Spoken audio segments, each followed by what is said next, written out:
தஞ்சை மாவட்டம் வெண்டயம்பட்டி பகுதியில் கூட்டு குடிநீர் வழங்கப்படாததை கண்டித்து பொதுமக்கள் மற்றும் மார்க்சிஸ்ட் கம்யூனிஸ்ட் கட்சியினர் மாவட்ட ஆட்சியர் அலுவலகம் முன்பு ஆர்ப்பாட்டத்தில் ஈடுபட்டனர். கூடுதல் விவரங்களை நமது செய்தியாளர் சரவணகுமார் வழங்க கேட்கலாம். சரவணகுமார், இந்த ஆர்ப்பாட்டத்தில் அவர்கள் முன்வைக்கும் கோரிக்கைகள் என்னவாக இருக்கின்றது? இதற்கு அரசு தரப்பில் என்ன மாதிரியான பதில் அளிக்கப்பட்டிருக்கிறது, சொல்லுங்க. வணக்கம்.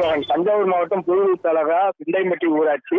இந்த பகுதியில் கடந்த ஒரு மாதமாக காவிரி கூட்டு குடிநீர் ஆனது வராத காரணத்தினால் பொதுமக்கள் மிகுந்த அவதி அடைந்துள்ளதாக தெரிவித்து அந்த ஊராட்சி பகுதியைச் சேர்ந்த பொதுமக்கள் மற்றும் மார்க்சிஸ்ட் கம்யூனிஸ்ட் கட்சியினர் ஏராளமானோர் மாவட்ட ஆட்சியரிடம் மனு வழங்கி மாவட்ட ஆட்சியர் அலுவலகம் முன்பாக ஆர்ப்பாட்டத்தில் ஈடுபட்டனர். அதாவது அந்த பகுதி என்பது மிகவும் பின்தங்கிய பகுதி என்றும் அங்கு உள்ள குடிநீர் குடிப்பதற்கு ஏதுவானதாக இல்லாத சூழ்நிலை ஏற்பட்டுள்ளதாகவும் குடிநீர் காவிரி கூட்டு குடிநீர் என்பது வராத சூழ்நிலையில் ஊற்று தண்ணீரை குடிக்கும் அப்பகுதி மக்களுக்கு உடல்நல கோளாறு ஏற்படுவதாக தெரிவித்து அந்த மக்கள் தற்போது இந்த ஆர்ப்பாட்டத்தில் ஈடுபட்டு வருகின்றனர். பள்ளி மாணவர்கள் பள்ளிக்கு செல்வதற்கும் குடிப்பதற்கும் கூட தண்ணீர் என்பது அந்த பகுதியில் மிகவும் வறட்சியான சூழ்நிலை ஏற்பட்டு வருவதால் பள்ளி மாணவர்கள் முதல் அலுவலகத்திற்கு வேலை செல்பவர்கள் வரை மிகுந்த சிரமத்திற்கு ஆளாகுவதாகவும் தெரிவித்திருக்கின்றனர். கடந்த 6 மாத காலமாகவே அந்த பகுதி மக்கள் இந்த காவிரி குடிநீர் கூட்டு திட்டத்திற்கு மூலமாக தங்கள் பகுதிக்கு சுகாதாரமான குடிநீர் வேண்டும் என்ற பலமுறை மனு அளித்தும்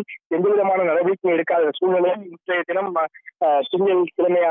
திங்கட்கிழமை மாவட்ட ஆட்சியர் அலுவலகத்தில் நடைபெறும் மக்கள் குடிநீர் கூட்டத்தில் காலி குடங்களுடன் வந்தனர். ஆனால் வெளியே இருந்த காவல்துறையினர் அவர்கள் கொண்டு வந்த காலி குடங்களை உள்ளே கொண்டு செல்ல அனுமதி கொடுக்காத நிலையில் அவர்கள் மனுவை எழுதி கொண்டு மாவட்ட ஆட்சியரை சந்தித்து மனு வழங்கினர். பின்னர் மாவட்ட ஆட்சியர் அலுவலகத்திற்கு வெளியே வந்து தங்கள் கோரிக்கைகளை உடனே நிறைவேற்ற வேண்டும். அந்த ஊராட்சி பகுதியில் முழுவதுமாகவே குடிநீர் என்பது கிடைக்கவில்லை. உடனே காவிரி கூட்டு குடிநீர் திட்டம் மூலமாக குடிநீர் என்பதை உடனடியாக வழங்க வேண்டும் என வலியுறுத்தி இந்த ஆர்ப்பாட்டத்தில் ஈடுபட்டனர். இதில் ஏராளமான அந்த ஊர் பெண்கள் மற்றும் ஆண்கள் என 100க்கும் மேற்பட்டோர் கலந்து கொண்டனர். மோகன், விவரங்களை வழங்கியதற்கு நன்றி சரவணகுமார்.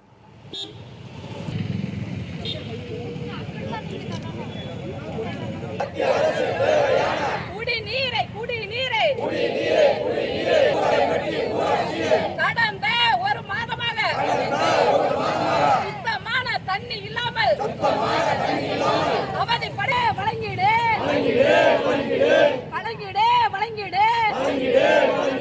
காவேரி குடிநீர் அச்சுறுத்தாதே மக்கள் போராட்டத்தை காவேரி கூட்டு குடிநீர் திட்டத்தின் மூலமாக சுகாதார முறையில நல்ல தண்ணி வேணும்னு சொல்லி நாங்க கடந்த 6 மாச காலமா போராடிட்டு இருக்கோம். அதாவது சென்ற ஆண்டு டிசம்பர் 15ஆம் தேதிக்குள்ளார எல்லா ஊராட்சிக்கும் தண்ணி தந்துருவேங்கிறதா எங்கள்கிட்ட எழுத்துப்பூர்வமாக தாசில்தார் எழுதி கொடுத்தாரு. அதுக்கு பிறகு நாங்க பல கட்ட போராட்டம் நடத்திட்டோம். அன்றைக்கு இருந்த மினிஸ்ட்ரி எல்லாரும் வந்து திறந்து வச்சாங்க அந்த இதை.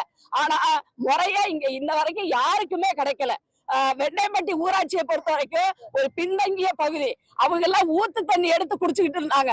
அங்க இருந்த தண்ணியை குடிச்சதுனால பல பேருக்கு கிட்னி பிரச்சனை வந்து பல வியாதிகள் வந்து இறந்துகிட்டு இருந்தாங்க. அதனாலதான் இந்த தண்ணி ரொம்ப நல்லதாக அங்க உள்ள மக்கள் பார்த்தாங்க.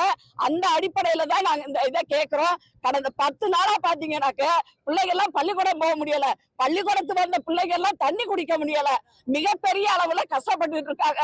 இப்ப வர்ற தண்ணி கலங்களாக சாக்கடையாக வர்றதுனால வியாதி வர்ற ஒரு அச்சம் இருக்கு. சுகாதாரம் இல்லாத ஒரு போக்கு இருக்கு. எங்களுக்கு வந்து குடிநீர் வசதி கிடையாது. ஆனா வந்து ரெகுலரா எங்களுக்கு தண்ணி வரணும். பிள்ளைங்களை வச்சுட்டு கஷ்டப்படுறோம். வேலைக்கு போறவங்களுக்கு கரெக்டான டைம் வேலைக்கு அனுப்ப முடியல.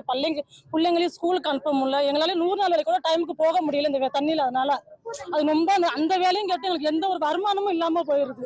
அதுல வந்து உங்களுக்கு தண்ணி வந்து நல்லா எந்த ஒரு பிரச்சனையும் இல்லாம தண்ணி வந்து தெளிவா எங்களுக்கு வரணும். அது மாதிரி கிராமத்துல உள்ள டேங்குகளை சுத்தம் பண்ணி இல்லாத இடத்துல ஒரு மினி டேங்கு போட்டு எங்களுக்கு தண்ணி வரணும்.